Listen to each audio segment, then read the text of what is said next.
Queridos, eu fico pensando, né, quando estava o Alan e a Glaucia aqui com a família, se despedindo, e eu queria deixar uma palavra para vocês, que eu não falei, mas eu queria falar para todos e falar para vocês. Que vocês façam dar certo, né?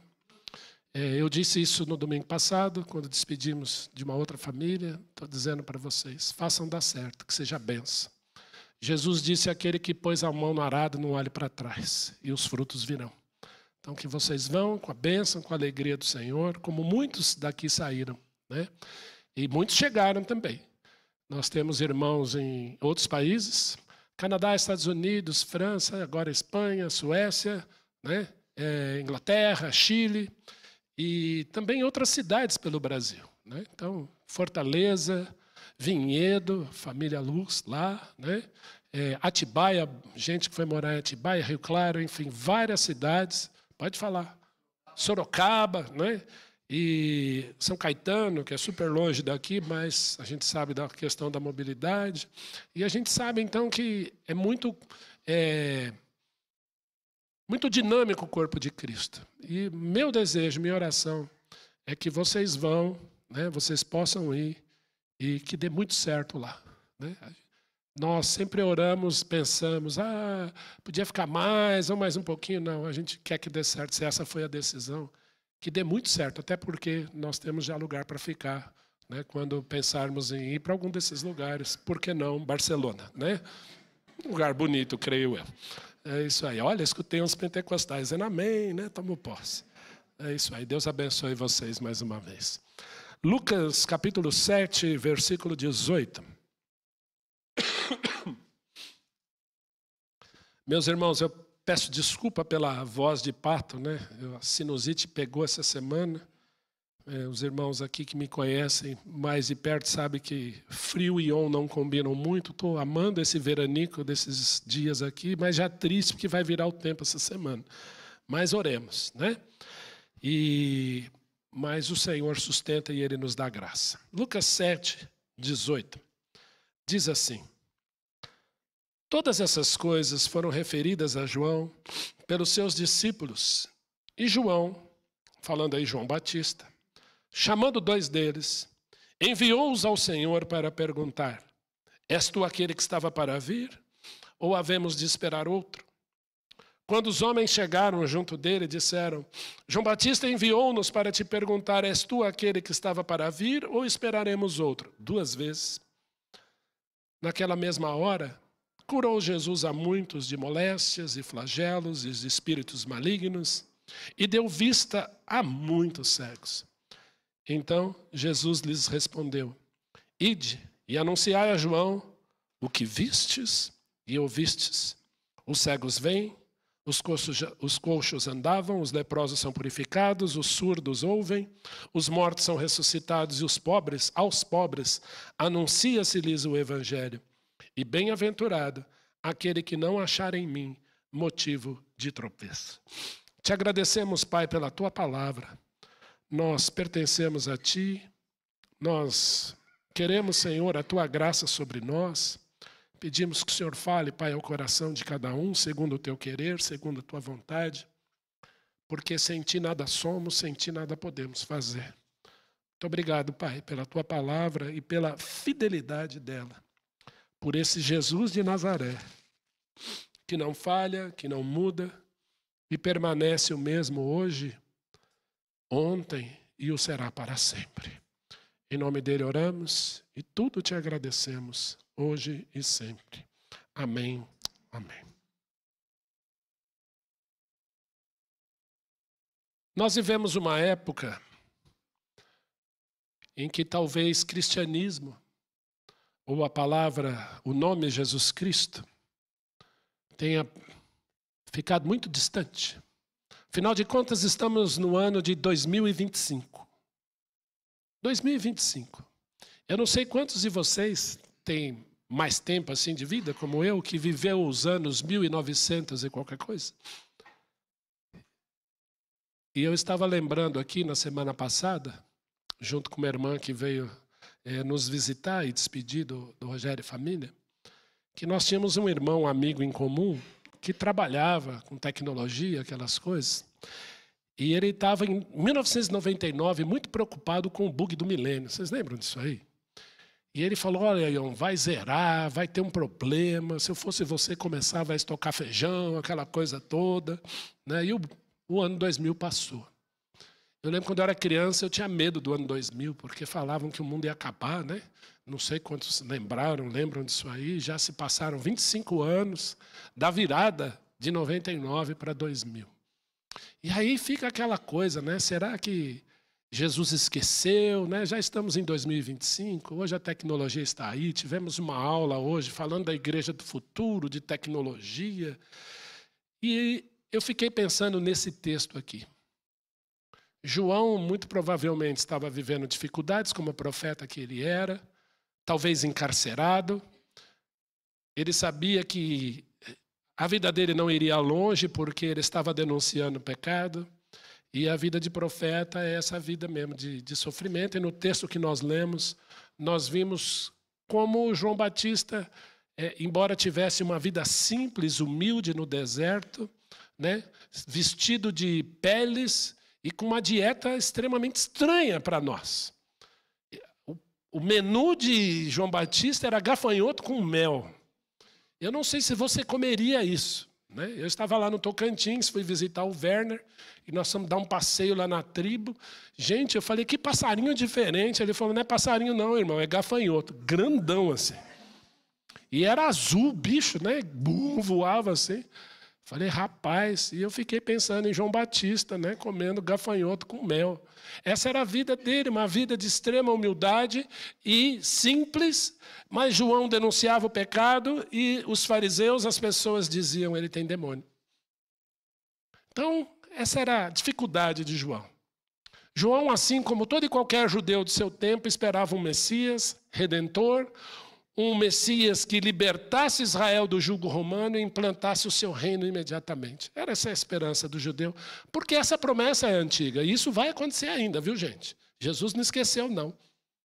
Tanto que os discípulos perguntaram, nesse tempo que você vai restaurar Israel? Jesus fala, calma, não vos compete saber os tempos que o Pai designou.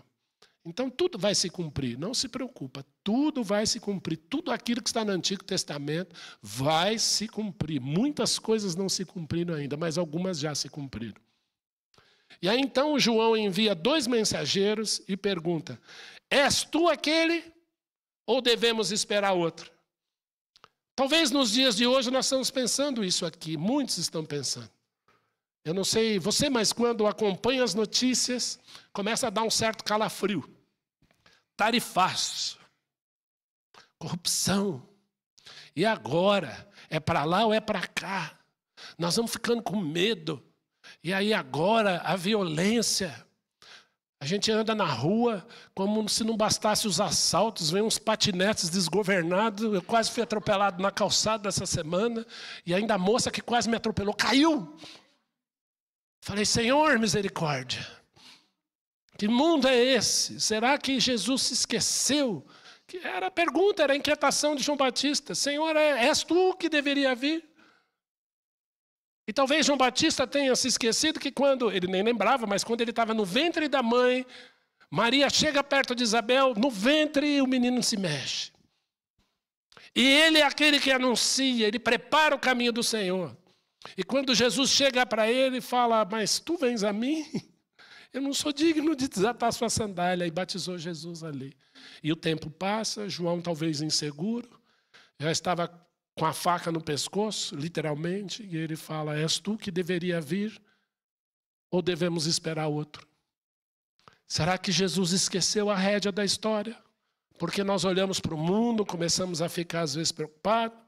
E eu queria te dizer que Jesus dá uma resposta extraordinária. E essa pergunta é feita 2 vezes. Olha, vocês vão lá e perguntam assim. Eu sou profeta, vocês têm que fazer igualzinho. Abre aspas. És tu aquele que deveria vir ou devemos esperar outro? E eles vão lá e falam exatamente a mesma coisa. És tu aquele que deveria vir ou esperaremos por outro? Isso. E Jesus então dá uma resposta extraordinária. Naquela mesma hora, versículo 21. Jesus então olha para aqueles dois e fala assim: ah, seus incrédulos, vocês não sabem quem eu sou? Sou Jesus. Não, ele não fala assim. Naquela mesma hora eu fico pensando, eu não sei, tá? Eu gosto muito, aprendi isso aqui com o pastor João Leonel, né? A figura do narrador do texto bíblico é muito bonita. É muito bonito ver a figura do narrador num texto bíblico. Porque eu fico imaginando a Bíblia sem o narrador, o Espírito Santo, então, não usar um narrador. Vou dar um exemplo aqui, eu volto para esse texto. Está lá os discípulos no barco com Jesus, não está lá? E aí, então, eles estão no meio do mar, no mar da Galileia, à noite, e Jesus vem andando, não é assim que o narrador conta a história? E aí os discípulos fazem assim: ah, um fantasma! Aí você, que conhece o texto, conhece a história, fala assim: esses discípulos, quem sabe que era um fantasma? Era Jesus. Esquece o narrador agora. E se fosse você no barco? Qual seria a tua reação? Para a gente pensar. Então, a figura do narrador é importante. O narrador, movido pelo Espírito de Deus, nos insere no texto de uma maneira muito forte. Então, tenta imaginar que naquela mesma hora, enquanto eles falam com Jesus, devemos esperar outro ou tu és aquele que veio? Fica imaginando Jesus ouvindo, mas ele não dá uma resposta de pronto. Havia uma multidão ali, e uma multidão de pessoas problemáticas, porque naquela mesma hora, enquanto eles falavam, curou Jesus muitos de moléstias, de enfermidades. Se eu estivesse ali, eu falaria: Jesus, tira essa sinusite de mim agora. De flagelos. Pessoas atormentadas por espíritos malignos. Quantos estavam ali? Nós não sabemos, mas eram muitos. O que me incomoda nos dias do Senhor Jesus é quantas pessoas eram possessas por espíritos malignos, sendo que o Senhor Jesus, através dos seus profetas, proibiu isso dentro de Israel. E alguma coisa aconteceu porque havia muitos ali.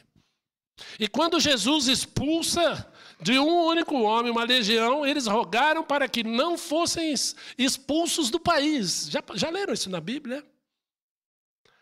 Há entidades que gostam de uma região. Gostam, são especialistas num determinado lugar. E era assim nos dias de Jesus. E Jesus cura todos eles. Jesus deu vista a muitos cegos. Cegos de nascença, pessoas que ficaram cegas, talvez por alguma outra enfermidade. Versículo 22. Então Jesus lhes respondeu. A primeira coisa que Jesus faz é mostrar. A segunda coisa que Jesus faz agora é falar. Primeiro ele faz, depois ele ratifica as suas palavras.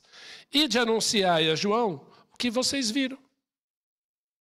Vocês não acabaram de ver eu fazendo aqui? Quanto tempo isso durou? O narrador não conta. Mas eu imagino que não foi assim, ó. Durou talvez ali horas. Talvez Jesus tenha feito assim com a mão. Espera aí. E ali ele foi curando, libertando, curando. Aí o momento ele chega. Qual era a pergunta de vocês mesmo? Eu vou responder. Vocês vão lá falar para João que os cegos vêm, os coxos andam, os leprosos são purificados. Ora aí as moléstias, as patologias que Jesus vai curar ali.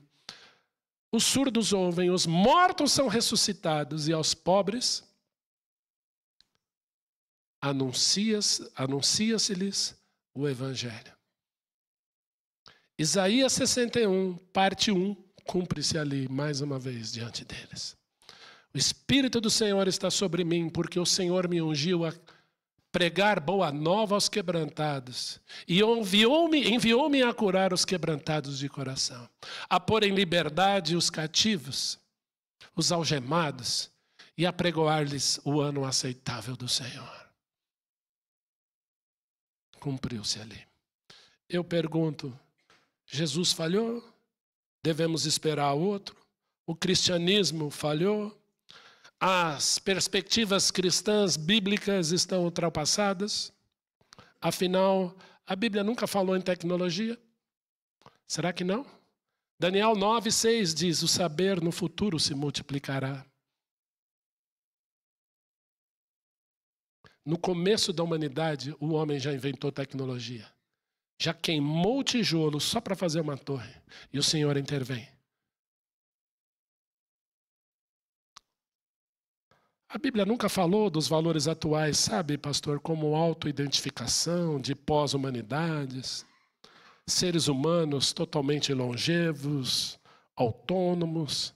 A Bíblia nunca falou de inteligência artificial.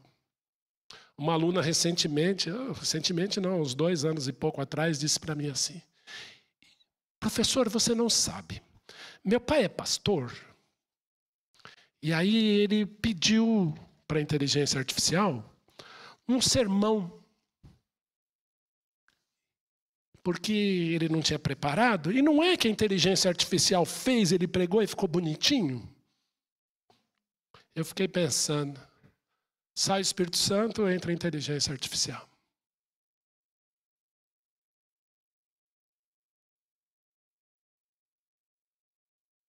Cristianismo é coisa do passado. Precisa ser atualizado, sabe, pastor? Precisa ser reinventado. Hoje o que importa é meu corpo, meu prazer, meus sentimentos, meus conceitos, minhas convicções, meus próprios valores e eu ser Senhor e Deus de mim mesmo.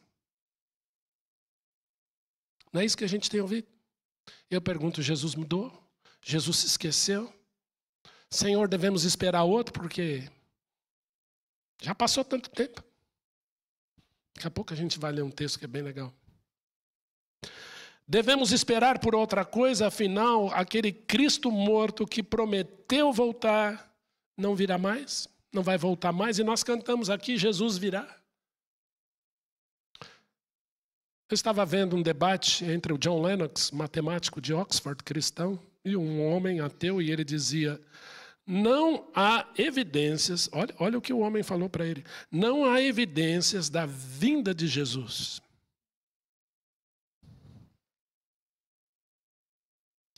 Vocês sabem quem é o personagem histórico com maior número de evidências a seu respeito? Não foi Aristóteles, nem Napoleão Bonaparte, nem Dom Pedro I, que o museu fica logo aí. Mas o Senhor Jesus Cristo de Nazaré. Não há evidências? Devemos esperar outro, pois não há evidências da sua ressurreição? Que história é essa de alguém voltar dos mortos? E aqui nós temos algumas questões aqui para argumentar com os irmãos. Primeiro, os discípulos disseminaram e pregaram uma mentira e morreram por ela. Olha que interessante. Se Jesus não é o caminho, a verdade e a vida, ele é uma mentira, os discípulos pregaram uma mentira e morreram, pagaram com a própria vida essa mentira. Foram apedrejados, eu tenho até vergonha de ler isso, mas foram empalados, foram apedrejados, crucificados, decapitados, mortos à espada, queimados em óleo fervente, por uma mentira. Jordânia, projeta aí, ó. Nós vamos projetar 4 textos. Primeiros é Atos 1:3. Olha lá. Fazer uma pergunta para vocês, os médicos da igreja, por favor, não respondem. Devemos confiar nos médicos? Sim ou não? Sim. Você vai no médico, você vai lá no PS, está lá com a sinusite lá em cima, está com dor, e aí ele prescreve ali um medicamento, você corre à farmácia e compra. Ninguém pergunta assim, mas se ele estiver mentindo? Você vai lá, porque você acredita que ele estudou para isso, foram 6 anos, mais residência, mais vivência, mais plantões e plantões e plantões e discussões, reuniões, equipe, aula. Eu acho que ele sabe o que ele está falando. E quem escreveu essas palavras, que você vai ler agora comigo, foi um médico cristão chamado Lucas.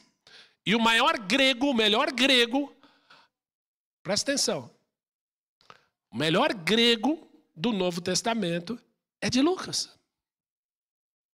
Um homem extremamente culto.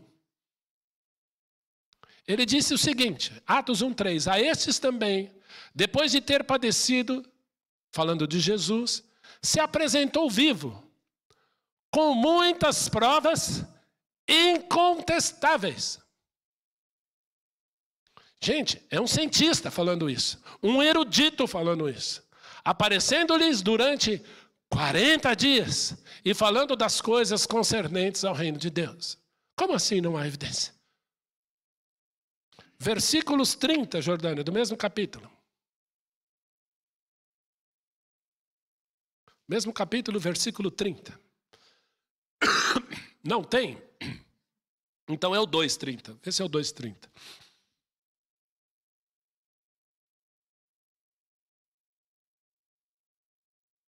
É esse aí.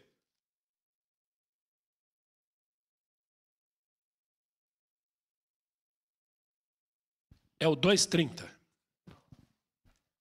Diz assim, eu estava sem óculos quando eu escrevi. Sendo, pois, profeta, e sabendo que Deus lhe havia jurado que um dos seus descendentes se assentaria no seu trono, prevendo isto, referiu-se a respeito da ressurreição de Cristo, que não foi deixado na morte, nem o seu corpo experimentou corrupção. Está falando do rei Davi. A este Jesus, Deus ressuscitou, de que todos nós somos testemunhas, exaltado, pois, à destra de Deus, tendo recebido do Pai a promessa do Espírito Santo, derramou isto que vedes e ouvis, porque Davi não subiu aos céus, mas ele mesmo declara, disse o Senhor ao meu Senhor, Salmo 110, assenta-te à minha direita até que eu ponha os teus inimigos por estrado dos seus pés. Esteja absolutamente certa, pois, toda a casa de Israel, de que este Jesus que vós crucificastes, Deus o fez Senhor e Cristo. E ninguém ali falou assim, não, ele não existe. 1 aos Coríntios 15, Jordânia, por gentileza. Esse existe, viu, irmã? 1 aos Coríntios 15. Palavras agora do apóstolo Paulo. Nós vimos ali Lucas, Pedro, agora Paulo. 3. 1 aos Coríntios 15, 1. Foi? Irmãos, venho lembrar-vos o evangelho que vos anunciei, o qual recebestes e no qual ainda perseverais. 2. Por ele também sois salvos, se retiverdes a palavra tal como vou-la preguei, ao menos que tenhais crido em vão. Continua. Antes de tudo vos entreguei o que também recebi. O quê? Que Cristo morreu pelos nossos pecados, segundo as Escrituras, que foi sepultado, ressuscitou ao terceiro dia, segundo as Escrituras. 5. Apareceu a Cefas e depois aos 12. 6. Depois foi visto por mais de 500 irmãos, de uma só vez, nos quais a maioria sobrevive até agora, porém alguns já dormem. Depois foi visto por Tiago, mais tarde por todos os apóstolos. 8. Afinal, depois de todos, foi visto também por mim, Paulo, como que um nascido fora de tempo, porque eu sou menor dos apóstolos. E aqui um parênteses, Paulo se declara apóstolo, são 12. Fica a dica, 12. Porque sou o menor dos apóstolos, que mesmo não sou digno de ser chamado apóstolo, pois persegui a igreja de Deus. Próximo texto, Jordânia, é 2 de Pedro 3. Nós vamos caminhar para o fim agora, hein? Ufa, pastor. Força aí. 2 de Pedro 3, 1. Amados, esta é a segunda epístola que vos escrevo, a segunda carta que vos escrevo. Com a palavra é Pedro agora. Em ambas procuro despertar com lembranças a vossa mente esclarecida, para que vos recordeis das palavras que anteriormente foram ditas pelos santos profetas, bem como do mandamento do Senhor e Salvador, ensinado pelos vossos apóstolos, e Pedro era um deles, tendo em conta, antes de tudo, que nos últimos dias virão escarnecedores. Vocês sabem o que é escarnecedor? Zombadores.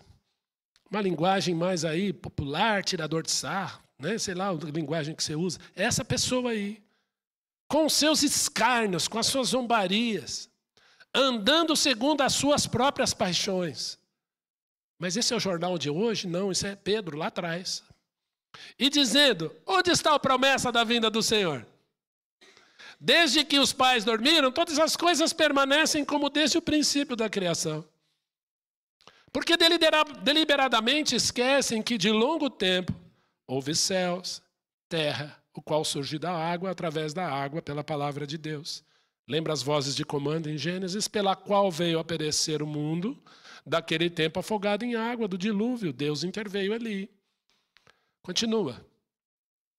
Ora, os céus que agora existem e a terra pela mesma palavra têm sido entesourados para fogo, estando reservados para o dia do juízo e destruição dos homens ímpios. Há, todavia, amados, uma coisa que não deveis esquecer, e aqui não é regra, aqui é a misericórdia de Deus. Presta atenção. Um dia é como 1000 anos como um dia. Então, ano 2000, né, um ano, ano 2000, 2 anos, então Jesus já até passou, né? Eu lembro que previam a morte, a vinda de Jesus baseado nesse texto. Não, o que está sendo colocado aqui é que ele é Senhor do tempo, o tempo não é nada para ele. 1000 anos para ele é assim, ó. É como algo que se dissipa. O Senhor vai voltar a qualquer momento. Mas ele não se esqueceu. 9. Não retarda o Senhor a sua promessa, como alguns julgam demorada, pelo contrário, ele é longo ânimo, ele é paciente para convosco, não querendo que nenhum pereça, senão que todos cheguem ao arrependimento, que Deus é esse que te está dando 2025 anos de oportunidade. Será que ele se esqueceu? A resposta, não. Olha o que Jesus fez à vista daqueles mensageiros de João. E o que Jesus disse para eles. 10. Virá, entretanto, como ladrão o dia do Senhor. E depois você continua a leitura. O que Jesus mostra para eles? Os cegos vêm, os coxos andam, os leprosos são purificados, os surdos ouvem, os mortos são ressuscitados, os pobres ouvem o evangelho. Eu pergunto, e hoje? Mudou? Jesus salva, Jesus liberta, Jesus transforma, Jesus purifica, Jesus traz vida, Jesus traz recomeços, Jesus traz novas histórias, Jesus te dá oportunidade, Jesus te dá diariamente a oportunidade de arrependimento, de estar aos pés dele, aos pés da sua palavra, todos os dias. Nós fazemos muito evangelismo de rua, retomamos aí agora, né? Demos um tempinho para os irmãos respirarem, aí nós fomos para a rua. O que mais você ouve? Ah, eu sou da igreja tal. É mesmo, mas eu estou afastado. Mas Jesus continua o mesmo, de braços abertos. Esse é aquele senhor que fica num portão esperando o filho pródigo todos os dias, porque ele sabe que o filho volta para casa. Que a filha volta para casa. Ele não mudou. Eu creio num Deus que faz tudo isso hoje.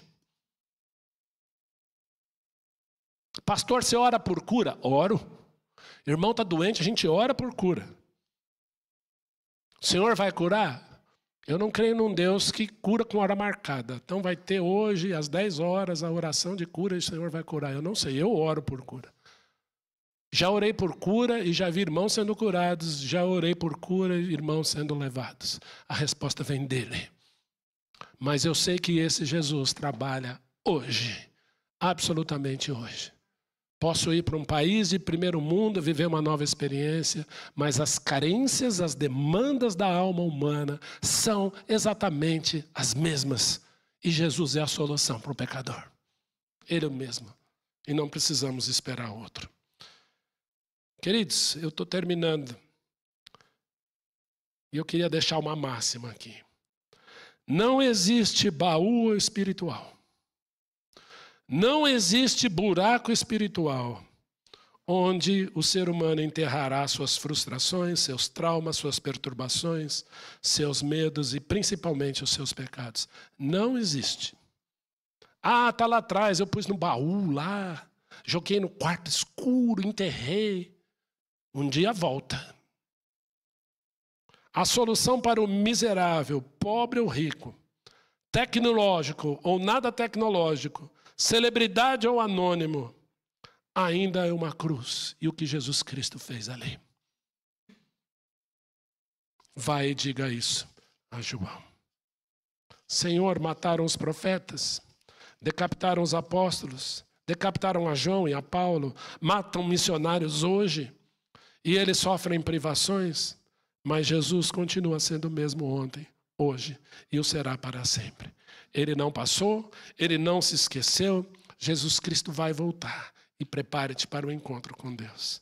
E ele se manifestará a toda a carne, e toda língua confessará que ele, Jesus, é o Senhor, para a glória de Deus Pai. Eu pergunto, João se convenceu da resposta? Pode ter certeza. Pode ter certeza, porque na sequência, Jesus Cristo diz: a sabedoria é conhecida pelos seus filhos. E Jesus se manifestou entre nós como sabedoria de Deus. Então, você quer ser sábio? Você precisa de mais Jesus na sua vida.